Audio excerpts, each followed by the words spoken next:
let's go for the next topic, students. That is the nature of coordination. Coordination, we already learned what is the coordination. Okay, coordination means to bind, है ना. Coordination means to bind, and without coordination it's not possible to achieve our target or achieve our objectives. So let's go for the first nature of the coordination, that is the integrates group efforts. Coordination integrates group efforts. Without grouping in an organization, achieving of object is not possible, is it?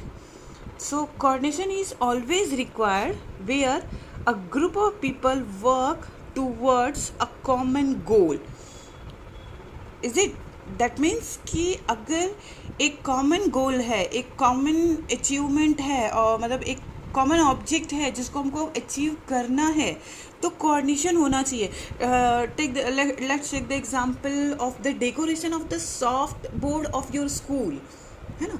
So the students और the teachers और the house responsible for that particular board, they have coordination with them. उनका एक दूसरे के साथ coordination होता है, तभी सॉफ्ट बोर्ड इतना बेटर वे से डेकोरेट हो पाता है ना.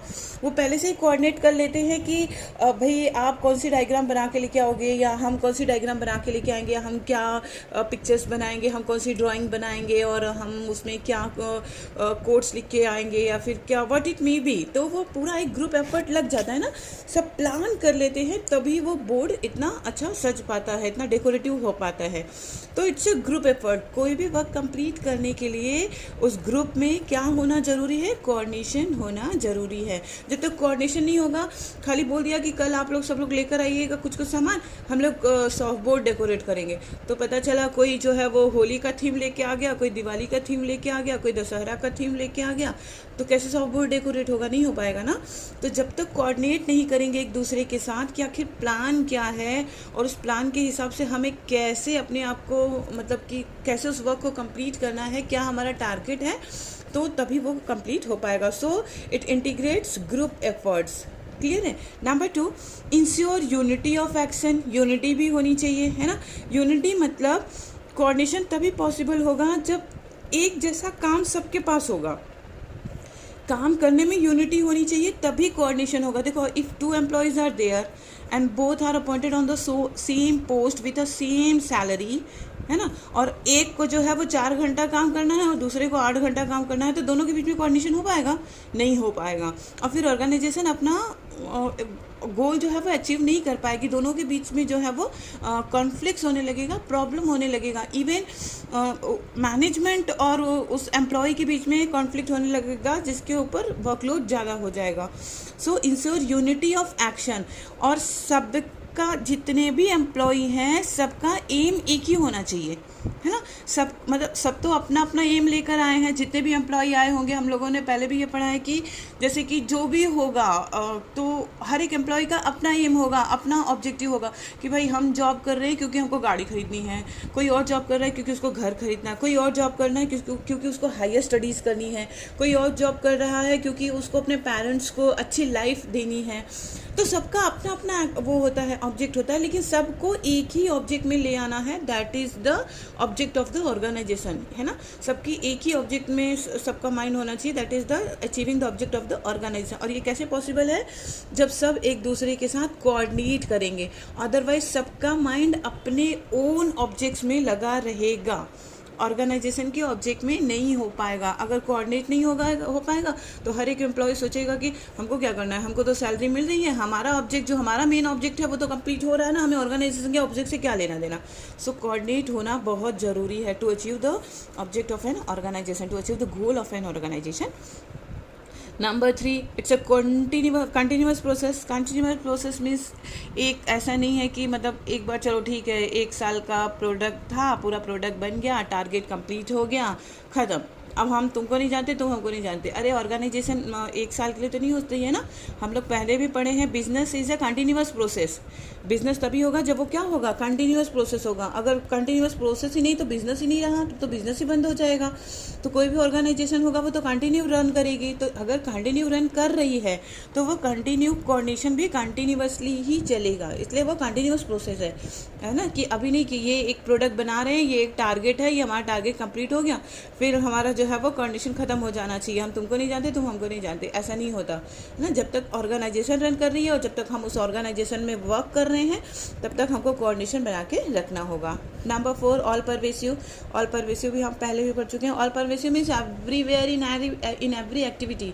अभी हम लोगों ने प्रीवियस वीडियो में देखा था एसेंस ऑफ मैनेजमेंट ना, coordination is essence of management में क्या देखा हम लोगों ने कि वो हर एक फंक्शन में भी रिक्वायरमेंट होता है और हर एक लेवल ऑफ मैनेजमेंट पे भी रिक्वायरमेंट होता है। That's why it's all pervasive. All pervasive means it is required in all the functions as well as in by all the level of management. हर लेवल ऑफ मैनेजमेंट इसको use करेगा, top level, middle level, lower level, है ना। और सारे functions में भी use होते हैं, जैसे planning, organising, staffing, directing, controlling, सब में यूज़ हो जाता है।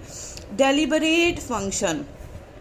Deliberation is a very important part of ना कोऑर्डिनेशन।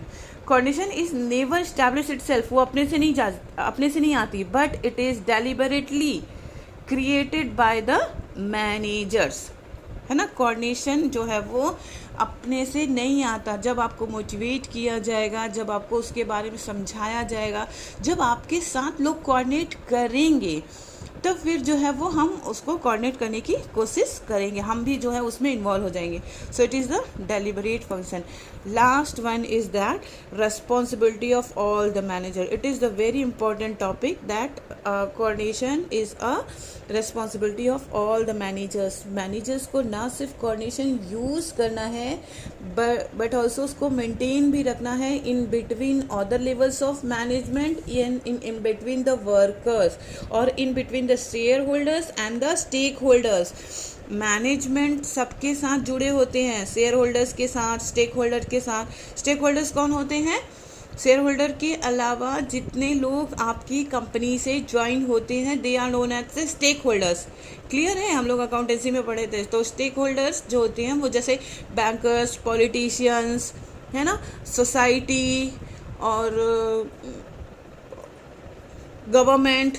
तो इस तरह से जितने लोग आपके ऑर्गेनाइजेशन से जुड़े हुए होते हैं they are known as the stakeholders. So it is the responsibility of the all the managers to coordinate with the politicians, to coordinate with the government, pay the tax on the time, and to coordinate with the society also, because we have to run our organization in between the society. हमको society में ही हमको रह के अपना काम करना है, अपने फर्म को चलाना है, तो हमको सोसाइटी से भी कोऑर्डिनेट करके चलना पड़ेगा। Coordination in between the workers also, workers के साथ भी कोऑर्डिनेशन करना पड़ेगा क्योंकि वर्कर्स ही ऑर्गेनाइजेशन को रन आउट कर रहे हैं। सो रिस्पॉन्सिबिलिटी ऑफ द मैनेजर को, ये सबसे बड़ा इंपॉर्टेंट पॉइंट है, that is the coordination. Coordination is the responsibility of the manager. सबसे मेन टारगेट यही है। Okay, thank you.